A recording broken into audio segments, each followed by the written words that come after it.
Hello বন্ধুরা, আপনারা যদি একজন কেকেআর দলের ফ্যান হয়ে থাকেন এবং কেকেআর টিমকে মন থেকে সাপোর্ট করে থাকেন, অবশ্যই ভিডিওটি সম্পূর্ণ আপনার জন্য। তাই স্কিপ না করে একটা লাইক করবেন এবং ভিডিওটি সম্পূর্ণ দেখার অনুরোধ রইল।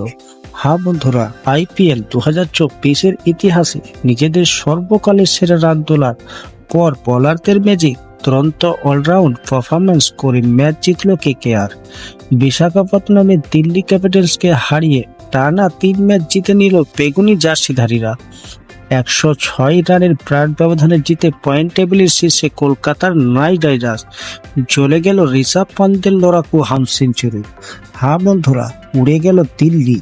পয়েন্ট টেবিলের শীর্ষে কেকেআর 106 রানের বিশাল ব্যবধানে জিতে লিগ টেবিলের শীর্ষে কেকেআর। এদিন টসে জিতে ব্যাটিং নিয়েছিলেন নাইট অধিনায়ক শ্রেয়স আয়ার। প্রথম ওভারে মাত্র 3 রান তোলেন 2 ওপেনার নারিন ও ফিল শট।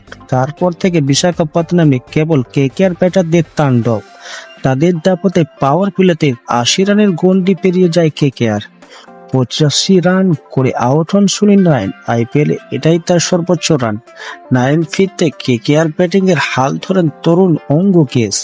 অর্ধশত রান হাঁকান তিনি, সঙ্গে ছিল রাসেল ঝড়ও। মাত্র 8 বলে 26 রান আসে রিঙ্কুর ব্যাট থেকেও।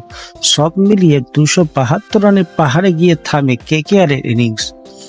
জবাবে ব্যাট করতে নেমে ঝড়ও শুরু করে দিল্লি, কিন্তু দ্বিতীয় ওভার থেকে দিল্লির উইকেট পড়তে শুরু করে। 272 রান তাড়া করার চাপে বড় শট খেলতে গিয়ে উইকেট ছেড়ে দেন পৃথ্বী শা, ডেভিড ওয়ার্নাররা। 4 উইকেটে হারিয়ে ধুঁকেতে ঢাকা দিল্লি ইনিংসকে বাঁচিয়ে তোলেন পান্ত। অধিনায়কের সঙ্গে লড়াই চালিয়ে যান ক্রিস্টিয়ান স্টোবস। হাফ সেঞ্চুরি করা 2 ব্যাটারকেই প্যাভিলিয়নে ফেরান বরুণ চক্রবর্তী। তারপরে ভাসের ঘরের মতো ভেঙে পড়ে দিল্লির লোয়ার অর্ডার। 106 রানের বিশাল ব্যবধানে জিতে লিগ টেবিলের শীর্ষে কেকেআর।